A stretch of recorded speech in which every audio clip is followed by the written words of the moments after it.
Okay. All right. Hello, everyone. Thank you guys so much for attending today.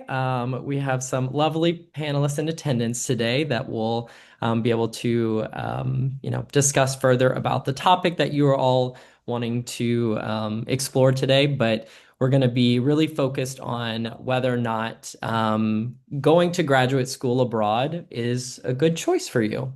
So, as we are kind of going through our presentation today, we're going to do probably like a 20 to 30-minute presentation, and then we'll go to our panel Q&A with our lovely panelist. And for those of you who may not be aware, my name is Cole Godan, and I am the industry career coach for international affairs. So I mainly support the undergraduate students who are wanting to do something within international affairs, whether it be, something within diplomacy, intelligence, anything within, the international affairs field. So, but it's a pleasure to have you all on today. I hope this will be a very informative presentation for you if you are considering going to graduate school abroad. As we were talking about the different topics we're going to cover, we're just going to be definitely asking some different questions, kind of talking about some different tips and advice. But we'll go over, should you go to graduate school? What should you consider? What are some of the differences between U.S. graduate schools versus graduate schools abroad? The application processes for both. What's the difference between a resume versus a CV? The statement of purpose versus personal statement versus a motivation letter, as well as some different resources that I think you guys can all benefit from. Now, I do want to make a little bit of a disclaimer at first that at least for the sake of this presentation, we are probably going to be focused a little bit more on European graduate schools, as well as we're going to be kind of focusing a little bit more on the international affairs side of things. But there are still some good kind of advice and tips that can apply to a number of different industries. But I just wanted to make that, kind of aware at first too. So. Should you go to graduate school? This is often a really good question. Some reasons you should go to graduate school is because you have a clear purpose in mind and you feel like you can advance in that specific field with a master's degree. Don't just go to graduate school for the sake of, just going to graduate school. I know a lot of times it can be easy, but you want to make sure that this is something that is going to give you a good return of investment. So, being sure that you're also interested in the topic at hand and wanting to gain expertise on that topic can be really invaluable because at the end of the day, you want to be able to say that you have some sort of specialty or niche area that you can bring to the table. It also is a really great way to gain marketability in your field. So if that is something where you feel like graduate school can help you gain marketability in your field, this is definitely a more compelling reason to go. Now, some of the reasons you should not go to graduate school is because you feel that school is what is most comfortable. I do know that I almost made this mistake whenever going or thinking about graduate school because I kind of thought that I wasn't sure what I was going to do after college. And I kind of was just like, oh, well, maybe I'll just go to more school because it's structured in, kind of an environment that I'm used to. That being said, making sure that it's also not your way to delay the job search either. So, let's go ahead and go to the next part. Now, some of the things you should consider when picking a graduate program in school. Also, let me make sure. I want to make sure that no one's having. I'm getting a message that someone was having trouble with joining the link. One second.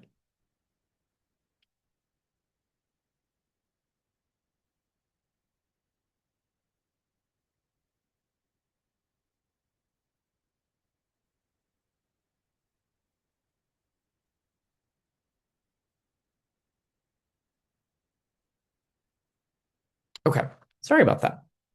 So, when we're talking about what you should consider when picking a graduate program or graduate school, some of the things you want to be mindful of are the culture and fit of the school.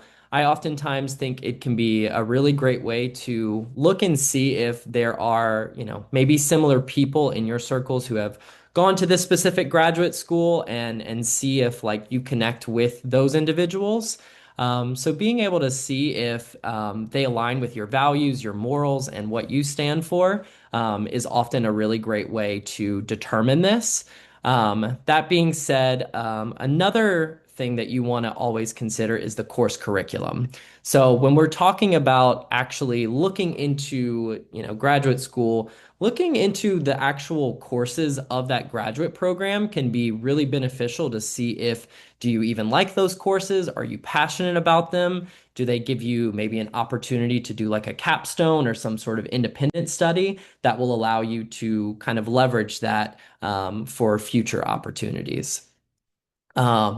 When it comes to reputation, this is a really big one too, especially when we're talking about more of the graduate school abroad sphere, because you want to make sure that the schools that you are wanting to attend have some sort of good reputation and can be something that can be leveraged, especially if you're planning to return within the US. But knowing just how people view this in your field, whether it's, making sure that it is an accredited university, if it is more in the US. But yes, so reputation is definitely something you want to consider a part of that. Faculty members, because a lot of times, whenever we're looking into graduate schools, this is going to be a time where you may get a chance to do research and may be able to work under a faculty member that will allow you to further hone in on those research skills. So, being able to identify faculty members that are in that graduate program where you might be able to get a chance to work with them and be able to, potentially assist them with certain research, that can also be something you leverage for the future. When it comes to experience, this is something like whenever you're talking about the actual, let's say the location of the university itself, what kinds of like opportunities are around that sort of university? Will it give you access to different internships in the industry that you want to enter? Will you be able to maybe get, experience with maybe doing like a student organization or being able to be a part of a student organization that allows you to maybe contribute to a journal. So all of these different things can be really beneficial because you want to make sure to get that practical experience. Cost is another one, making sure that you can, financially afford it and it is going to be a good return of investment. Network is huge. I oftentimes look at, of course, the network and the employment outcomes kind of like as a that they're pretty combined. So when you're looking to see different universities and whether or not they have, alumni who are working in organizations that you can see yourself in, that can be a good indication where, hey, this might be a school more suited for me. Because odds are, if they're ending up in organizations that you're wanting to end up, then this is going to be something that might be a worthwhile degree for you. And the two questions that I had like to kind of, make sure to kind of step outside and like really broaden your thinking. I think that these were two questions that were given to me whenever I was trying to determine what a good graduate program was, is, what perspective do you want to bring to the table in your industry, as well as what do you want to deem yourself an expert in? Because being able to say that you have, expertise and advanced knowledge on a topic, that's going to be, really beneficial whenever you enter in these different professional spaces. So now, whenever we're looking into specifically like graduate programs abroad, you definitely want to ask yourself questions such as how might this graduate program abroad translate back to the US if you're planning to come back to the US employment market? How does my field view graduate programs abroad? I know a lot of times maybe different industries don't necessarily, view graduate programs the same. I think something unique about international affairs is that I think it is a little bit more embracing of these graduate programs. However, it can be something where, depending on what sector of international affairs, specifically things that may require extra security clearances later down the line, whether it be like intelligence positions or potentially working in some like more federal government spaces. These may be things that you want to at least graduate programs are things that can potentially provide some additional hurdles if trying to enter those fields. So, which is why I pose the question of, what field do I want to go into and would going to graduate school abroad provide any obstacles in terms of entering this field? So, whenever it comes to these type of questions, I think it is so vital and important to continue to keep, focusing on how you can connect with other people in your network, maybe even outside of your network, to see how maybe they were able to leverage a graduate program for a position in the US, and so forth. So always being sure to talk to people in your professional networks. And I'll also show you guys some resources where you can kind of go about finding these networks and building upon them. Some key differences between US and graduate schools abroad. Just kind of wanted to do a little bit of a side-by-side comparison. Typically, with US graduate schools, they're about 2 to 3 years for master's programs versus European graduate schools are about 1 to 2 years, at least for master's programs. And you'll notice too with the average cost of tuition and fees are often a lot more within the US versus more of the European graduate schools. They may be definitely a lot less expensive. I notice, especially within the US, there's a lot more focus on standardized tests, whereas European graduate schools tend to be a little bit more focused on academic transcripts and your research that you may have done. Um, Now, oftentimes with US graduate schools too, they may require more documentation and effort on the student side versus European graduate schools tend to have a more streamlined application. And with European graduate schools, they kind of like to preach a more individualistic learning style, versus the US likes to kind of have more of this granular learning style. So it's a lot more professor interactions. And with US graduate schools, they tend to have a little bit earlier application deadlines. And then European graduate schools tend to have later application deadlines. Now, I will say both tend to still have some like rolling deadlines.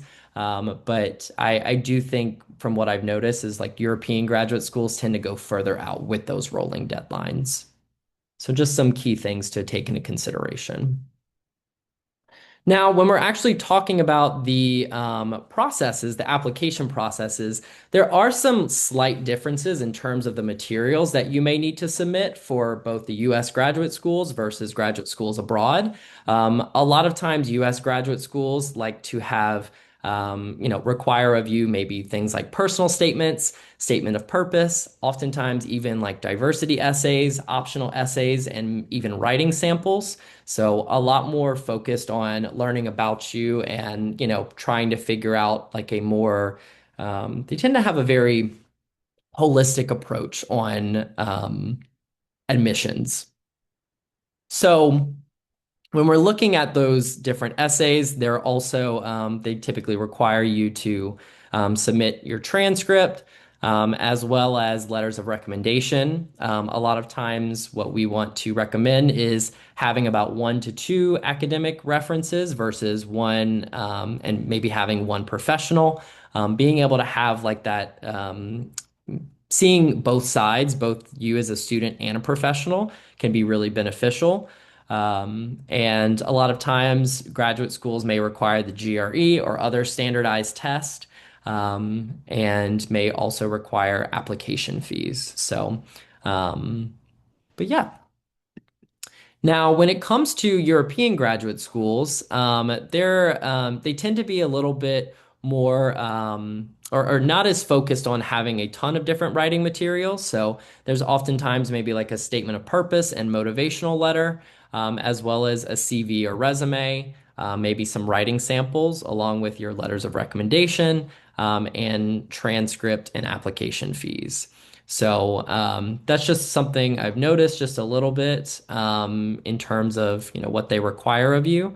But it does seem that, and you can even notice with what is expected of you for each sort of graduate school, that more of the European graduate schools are going to be focused on, what like sort of academic accomplishments you had, as well as like, what research have you contributed to, and things like that. So.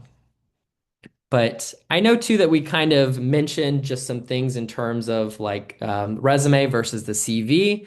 Now, I want to also make it known too, because I've noticed a lot of times where people will say like CV for their cover letter, but that typically CV is for curriculum vitae or vitae, depending on your pronunciation. And when you are developing your CV, this is essentially like an extension of your resume. So now there are some slight differences here. With your resume, it tends to be about 1 to 2 pages versus a CV is going to be about 2 to 3 pages. And your resume is going to be a lot more maybe professional and leadership oriented, and CVs tend to be a little bit more academic and research focused. Again, still important to include those professional and sort of leadership positions, but it's still with a CV going to be a little bit more focused on academics and incorporating those more. Now, with your resume, it tends to be a little bit more tailored and concise, versus a CV is going to be more comprehensive and longer. And oftentimes, like I will see for CVs, there tends to be more of like a professional summary or objective statement, versus the resume. That's not always necessarily the case. I think that there are some industries that favor more of those professional summaries or objectives, but it tends to be a little bit more standard across the board for CVs. And these are just some suggested sections in terms of what you might want to include on a resume versus suggested sections on your CV. As you can kind of see, it's a little bit longer in terms of making sure to include maybe more research and publications, more conference engagements if you have any. And again, it's a little bit more comprehensive with the CV. Going into more of the application materials as well, the statement of purpose, that is oftentimes something used both for graduate schools in the US versus and also abroad.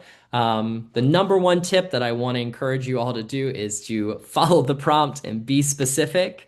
And oftentimes with a statement of purpose, you kind of want to include maybe 2 to 3 professional and leadership experiences that have motivated you to pursue a career in this industry. Include skills and new perspectives that you've gained that indicate you're prepared for graduate study, as well as include why you want to specifically attend this school and why that graduate program. So, a lot more focused on, kind of professional and leadership characteristics, even maybe research if that is something that you're able to argue more. And then within your personal statement, if that is something required of you, again, I've at least seen a little bit more of this required for um, graduate schools, maybe even more on the law school side. But this is kind of where you would include personal experiences that have motivated you to pursue a career in this industry.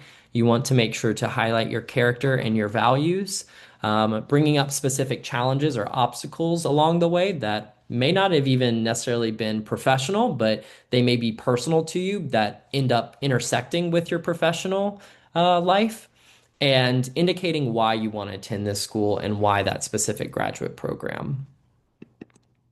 And then with the motivation letter, This is kind of, I find it's a little bit of a blend in my opinion, but love to hear some more perspectives on that from Gidon and Yuki. But I think that whenever it comes to these sort of European graduate schools, there's oftentimes an explanation of why you want to pursue this specific graduate program. You want to make sure to highlight your characteristics, your values, and skills that tie into how you will contribute to this program and outline specific offerings that the school has that further your reason for wanting to attend this graduate program. So, a lot of it is definitely making sure that you talk about what are your motivations for applying to this and what not only your personal and professional how do they intersect to motivate you to apply to this graduate program?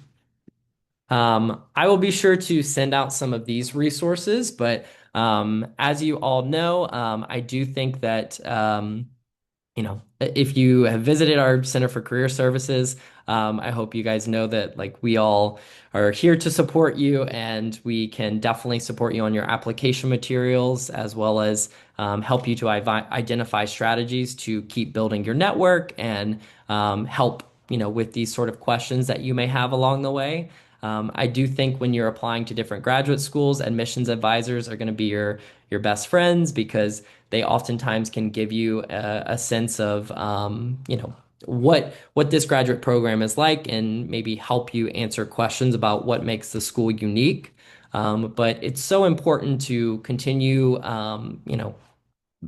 highlighting and being able to connect with people in your network that you already know, but you can continue building on your network through platforms like LinkedIn. We do have a GW School page where you can connect with different alumni on there, as well as GW Career Connect.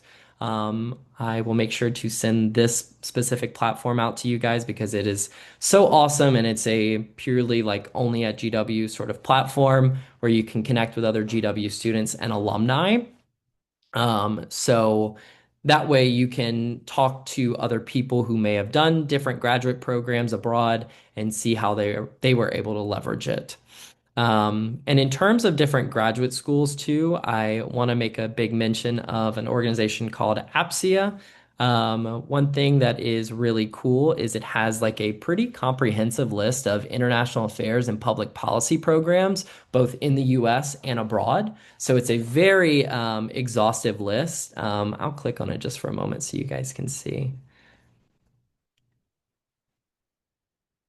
And it's a lot of just really cool and unique programs that, I think you all may be very interested in and definitely intersect in terms of, international affairs, public policy.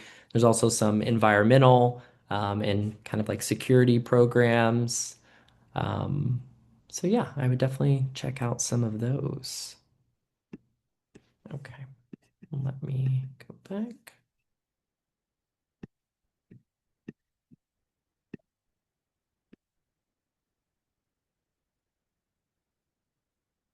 And now, one thing I do want to mention, can you guys still see it okay? Yeah, okay, thank you. One thing I do want to mention too is there are some good fellowships and scholarships, especially through APSIA, but you can also locate some of these too through your specific graduate program that you're wanting to go to. But there's also some good practice tests and other prep resources if you're planning to go more within the graduate school in the US. And then one thing I wanted to mention too is Europass. This is kind of a really great resource if you're wanting to create your own CV. Because, I know a lot of times for several students, this is maybe a first time doing a CV. So Europass is like an EU platform where you can build your CV on there. It's a little bit similar to like USA Jobs in the fact that, they have like a federal resume builder, but this one's kind of like a CV builder. So, but yeah. So now we're going to go to our panel discussion. Thank you guys again, Yuki and Gidon. Gonna go ahead and pull up my questions for today.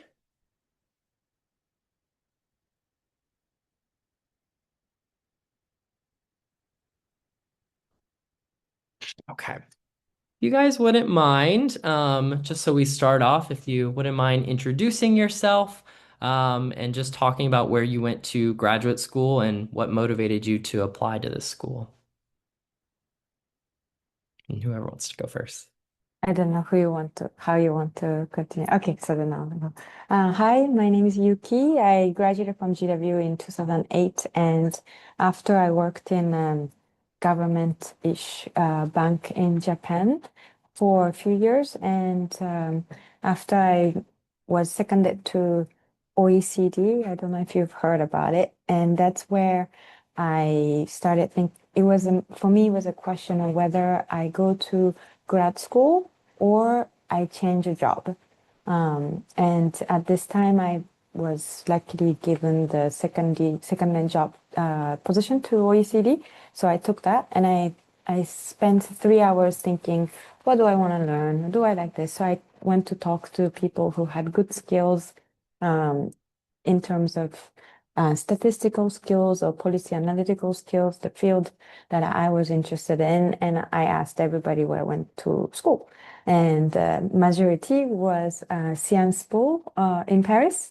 So then started to looking up the professors and schools, the curriculum and schedules that they offer.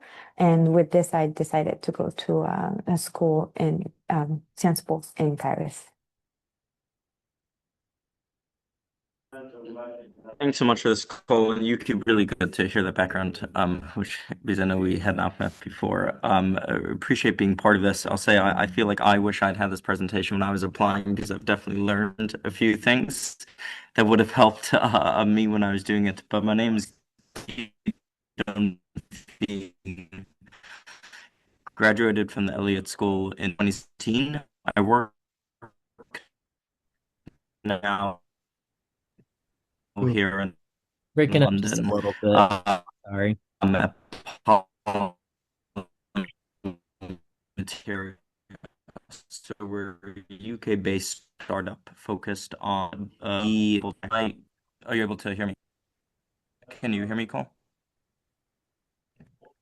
We can hear you, but you Cole, can were you hear? going in and out. Sorry. Okay, let me rejoin just from an audio only source. Apologize for that. No worries, no worries.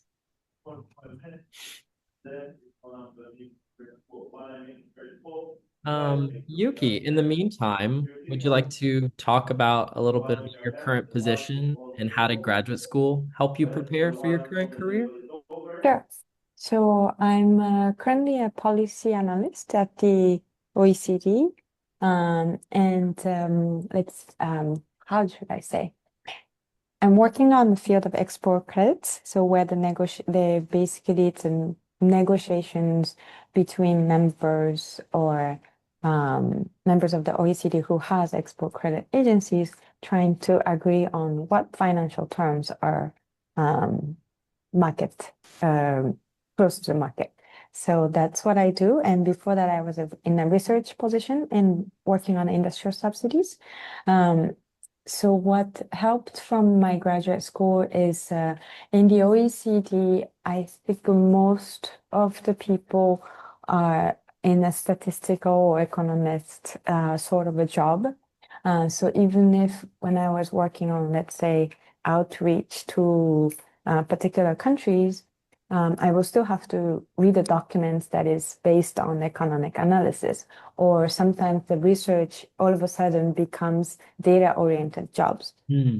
So what I liked and chose about Sciences Po and also how I asked the people was that people who were very good at economic analysis and using the data tools, and Sciences Po was offering a very good hands-on um, technical classes that with the research topic in mind, like a simulation of it. So that kind of hands-on how to use the data was really helpful because that at the job market, they would just assume that you have this kind of skills. Yeah. So taking time while as a student and making mistakes definitely helped.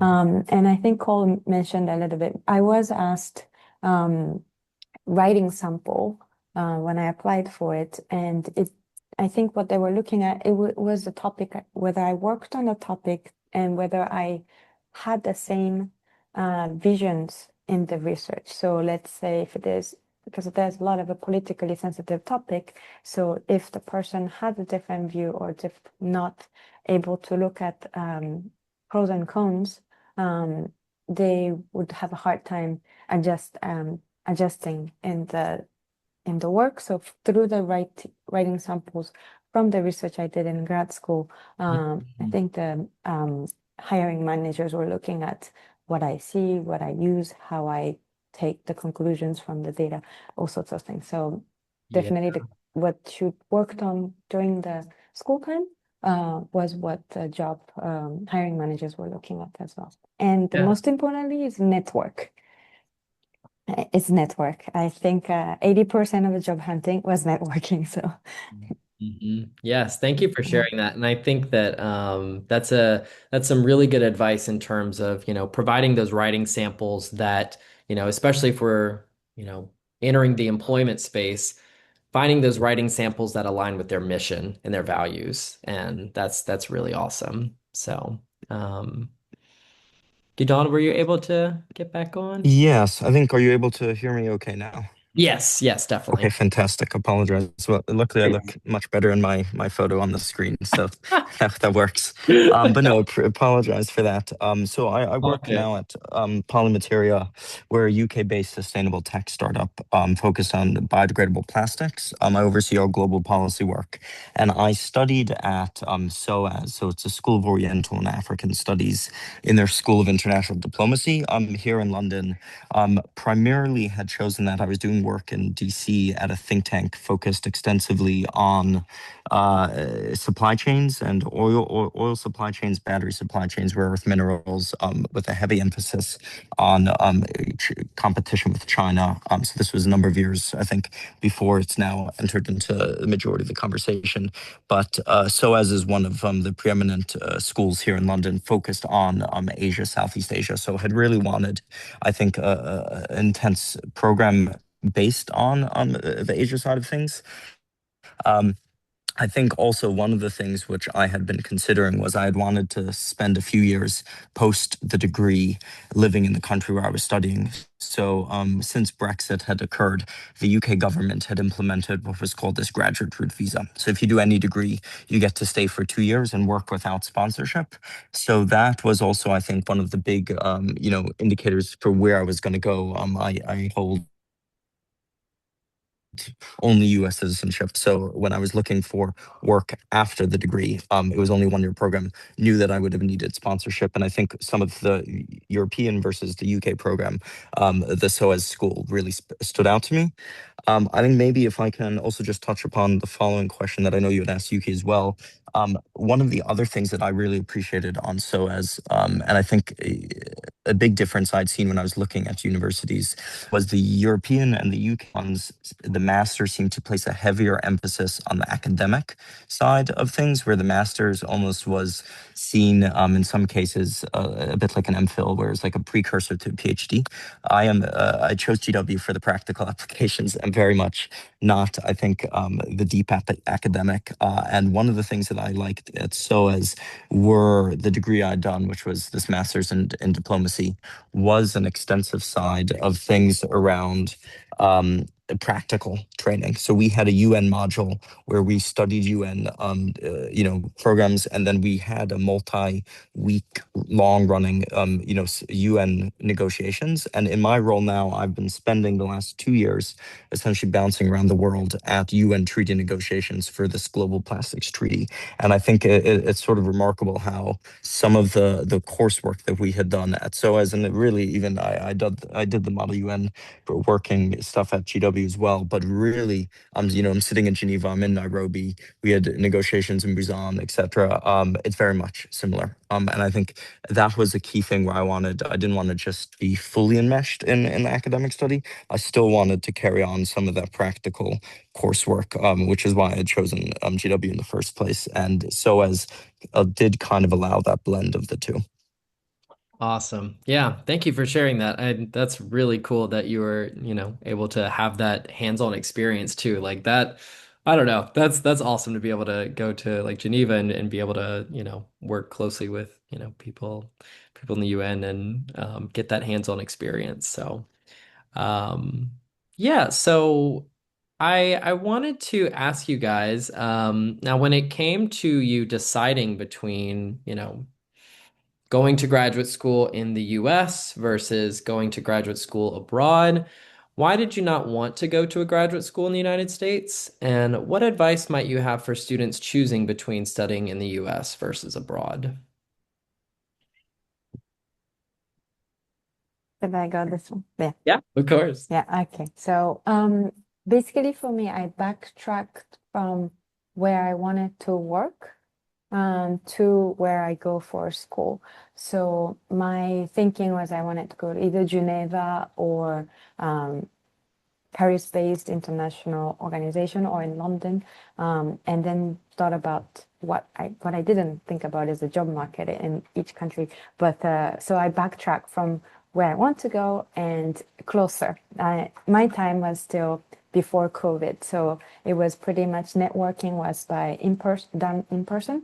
So I wanted to be geographically closer to that, and also the cost. Because what I didn't want to end up was if I had to save up my money, but if I pay just enough for the tuition, I don't have enough money to do extracurricular activities. And during this grad school time, it's the time 2 years sounds long, 1 year maybe sounds long, but you actually only have these years.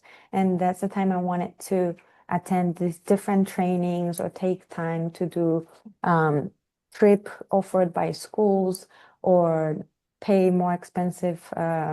Let's say you have to buy new equipment and for the data study or something. So I wanted to put aside money for me to do my own sort of training. So a cost was another point to think about. Um, Otherwise, I think it really depends on where you want to work midterm and long term, and then deciding where to go and uh, where offers the best. So whether it's located in US, it could be best in the US, it could be best in Europe. So basically the contents were matters more. But also if you, what I didn't do is how the job market functions in France. And I just realized that in France, people usually go university and then grad school right after and then enters the job market, and they already ask for people with a specialized skill already at this time. So changing a job, it wasn't as easy as in the US. So also think about not only the job content, but think how hiring functions in the particular job you're looking for is probably a good thing to think about in the mid to long term. Yeah, I like that too. I like your approach in the sort of reverse engineering that you just kind of talked about, where it's like, find that organization or position that you want to go to and figure out how to get there. That's a really great perspective. You don't? Yeah, thanks. It's interesting, Yuki, your final point on that, because I think I was also surprised here in London how it seemed I had gone to the masters when I had already been working, I think, for 3, 4 years postgraduate, and everyone just about in the program from the British side was still very much they had almost done the masters as their fourth year of university. So the university here is 3 years, and then you go do a fourth year, which is just your masters. And I think it made for very interesting seminar discussions where some of the international students, so such as myself across Africa, had already been working for a number of years, and then the UK ones were very much just straight out of their undergraduate. And I think that's also something to consider when looking at the universities as kind of the makeup. I think I definitely would recommend spending a few years working so you have a better sense of what you want to study. It operates a little bit differently here, and I don't think I would have landed where I am now if I hadn't had given it, that pre-thought. When I was applying to the degrees, it was a little bit of a different situation because it was during COVID. So I was kind of trying to run away from the US, and it was like which in the news looked like things are a little bit better. But I think a couple of the considerations I had was the fact that a number of my mentors in Washington, and this was across my time at the White House, on the campaign trail, in think tanks, had spent or done research abroad. So I had kind of seen, like when I was looking at the positions and places where I had wanted to go, a number of those individuals had either had experience internationally or themselves had studied and gotten degrees overseas. I think one of the other things that really stood out to me was a dinner that I had attended. I think it was, I forget when it was, but it was postgraduate. But while I was still in DC with the head of international affairs for the Smithsonian Institution. And she was involved in a lot of this cultural diplomacy that the US had done. So I think there was like artifacts that she had been pulling from during the Iran negotiations. And, like you'd have the Smithsonian go in and there were some CIA conversations that were happening. So it was very interesting. And one of the things that she mentioned to us at the dinner was most of the people who do very well in DC are those are the ones who leave for a few years and then come back. And she's like, if you're working in international affairs, if you're working in the international space, then you can't really, reliably say you've done it without actually having lived abroad. So that really stuck with me.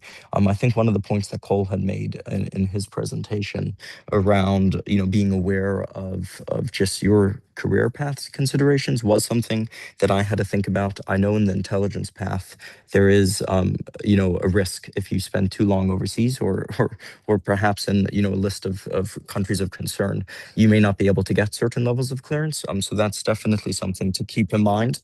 But that's definitely, something that I think I wouldn't be able to do the international role that I do without actually having had experience living overseas and being abroad. Really great perspectives. Yeah. I really think too, I love the point about just especially if you're pursuing an international affairs degree, like, I think that you can only gain so much of that globalized outlook in the classroom within the US. And I think it's so important to, broaden your horizons, try to, whether it's a study abroad, going to graduate school abroad, working abroad, doing something that, allows you to maybe work with those issues that, are regional specific if you are going on that more regional focused path. Or, just getting that hands-on experience to, again, have that globalized outlook in another, by going to another country. So I really love that point. I studied abroad myself, and I cannot tell you like how much it changed my career path and just like changed my perspective overall too. I wanted to ask you guys, just kind of given the current climate that's going on, um, can you tell us about a time where you encountered a challenge when it came to pursuing graduate school abroad, finding a job after graduate school, or, and or like returning to the US? And how did you overcome this challenge? And it can kind of be either one of those. Maybe I go first, but I'll be quick because I've been talking long. So I think the challenges were during the school years, but also mostly finding a job afterwards.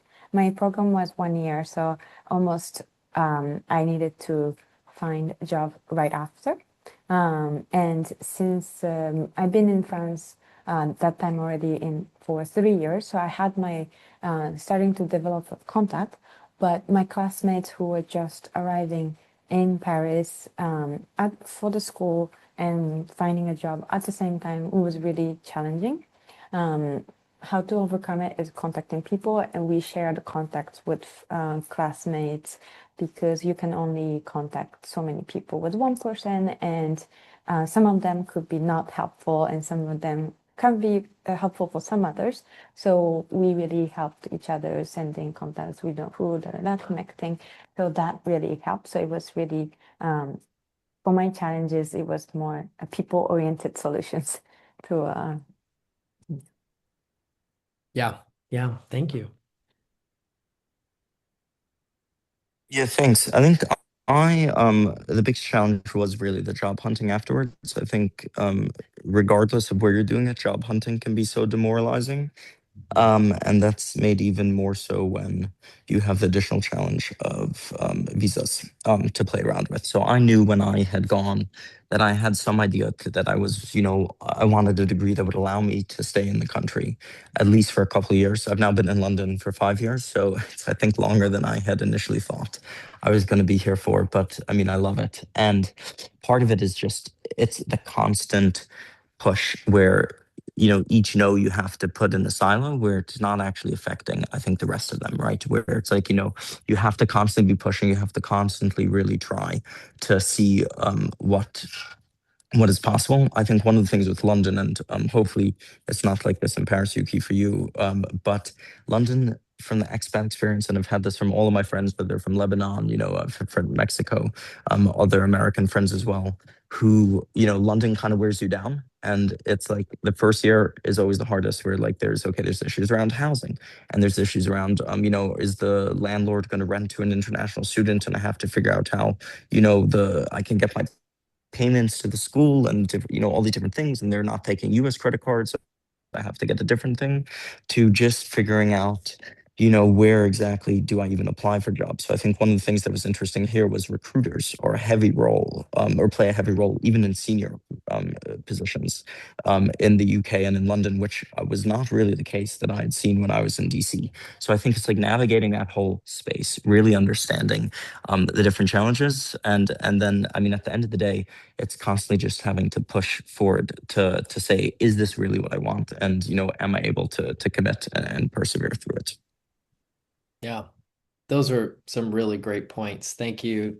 Yeah, I feel like oftentimes we forget about the other, personal obstacles that come along the way whenever it, comes to whether it be finding housing or, because I know specifically, I remember one of my friends had a really hard time finding a apartment like in South Korea. She had done like a South Korea like study abroad program, and even finding housing was difficult because of the international student kind of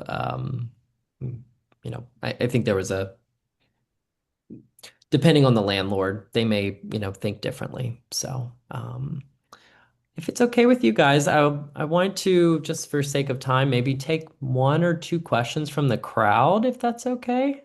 um, does anyone maybe want to raise their hand if they do have a question?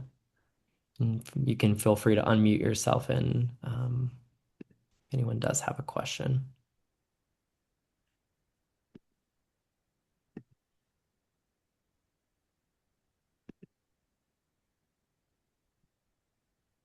I think maybe while people are thinking of a question, called another thing that I really appreciated at SOAS was really how international the group was, which was also a consideration I had when looking between US and overseas programs. I mean, SOAS itself is known to be international, Yeah. but I think like we had people from Jordan, from Malawi, from across Southeast Asia. Like there were things, and was definitely, when I was applying to programs, something I had to learn. Right, it's a good point. I only know France and versus UK version. So you already mentioned about it, but it's true.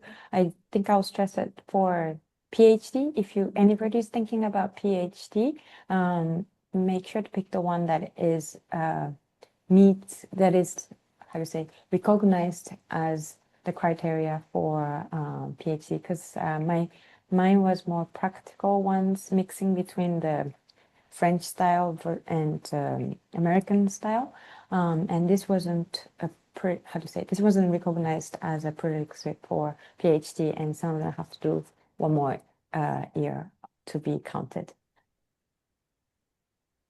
Gotcha. Okay, thank you. And again, I want to be mindful of time too. I know, I don't know if you have to hop off or anything, or Yuki as well, but do you guys have one time for one more question? Yeah, let's do one Okay. more. That'd be great. All right. Okay. So someone asked in the chat, I graduated GW in 2020 and am considering going to grad school in the next year or two. As you both worked before going to grad school, can you share a little bit about your experience of how you transitioned from working a job to being a student again? What challenges did you face? And do you have any advice for those who may experience the same transition? It's a good question, right? Yeah, I think I that's a can. really good question. Mhm. Oh, sorry, did you want to go? No, go ahead. Go ahead. I'll go after. But yeah, I found it. Oh yeah, I found it incredibly difficult to transition. I think even at GW, where I was very much the person like from first year I was doing internships and work. So I think to sit in the classroom and to really be Oh, Ah, you did we lose froze him? for a moment. able to just focus on the full study. So I think it was really, really wonderful. It was, yeah, sorry, a full recommendation to go to the graduate school because I found it a really refreshing break. I think there's a pause where you can actually explore some of your interests. You can dive deeper into some of these areas which we really couldn't do on the day to day when we were working. I think fundamentally it's just having a routine. So I think that to me was how I was able to do it, where even if I wasn't, fully focused on the studying, like as long as be at the office, 9 hours a day, coursework really was able to help with me studying. You may have cut out just a little bit. I'm sorry. Not sure if He's muted, I think. Maybe I can go. He's putting on the mute, I think. Okay, yeah, Okay, yeah. gotcha. So Oh, then I can. For me, it was difficult both physically but mentally too. The As a joke, we were all laughing at the office chairs were so much better than the classroom chairs. We've forgotten the wooden chairs and old European buildings would hit our aging body so much. But other than that, I actually was happy to have a working experience because it helped to broaden the view of how I'd say jobs are working, like office is working. So if I have done straight from university to grad school, I probably didn't have enough questions to ask myself during the grad school. So that would help me to think about, okay, here's like 100 list of questions. Is it true what I think? Is it not true? Blah, blah, blah. So having questions and doubts while working and struggling, and that helps to go back into academic field and take time to myself to ask questions. And also, I think from GW to getting the first job, I was during the global financial crisis. So some of the classmates actually has gotten to like Goldman Sachs, Morgan Stanley's, and within a few months they lost the job. Uh, so then it was actually that time I really thought, okay, some of the classmates wanted to get the job for the money and fame for the grad school, but didn't really think about what they really wanted to do. And for me as well, that it was so hard to find a first job. I just took the first one they gave me, and which aligned with what could be interesting. I was already in like international affairs, so working in a bank that's supporting the exports from Japan to uh, Asia, like the Southeast Asia, would already align to my, somehow it aligns. But I didn't know that without the financing background, this would have hit me very hard to actually like the banking sector, to be able to do this kind of work. So it's good to think about choosing a topic for grad school when you're in doubt. It's good to think about what you are really interested in, and what you don't like is also important to think about. And go back to the school. Awesome, awesome. Yeah, thank you both for sharing those perspectives. And, I will say too, that was a challenge for me too, because I had taken off 2 years to gain some like professional experience and then ended up going into graduate school too. And I think there ends up being a shift in your mind too, where when you're an undergraduate, like an undergraduate program, you think of yourself first as like a student. And I feel like whenever I entered my graduate program, I thought of myself as more of a professional and like trying to contribute to the classroom space and the discussion space. So I think that, even going off of Gidon's you know, statement about wanting to do some professional experience before going into graduate school, I think that's really helpful because you're able to contribute more to the classroom, learn from other people. You have that real world experience that you can bring to the table. And even just with making those connections with other people in the classroom, it's just a lot more helpful. And that was kind of what helped me get through graduate school too, is the 2 or 3 friends that I really had a close knit bond with, and we were able to, make sure that we held each other accountable when it came to like assignments and exams and making sure that we all stayed on track. I think your community is more important than ever. So, but just for the sake of time, I know we ran over 5 minutes, but thank you guys so much for attending today. This was such a lovely discussion, and I really appreciate both of your perspectives.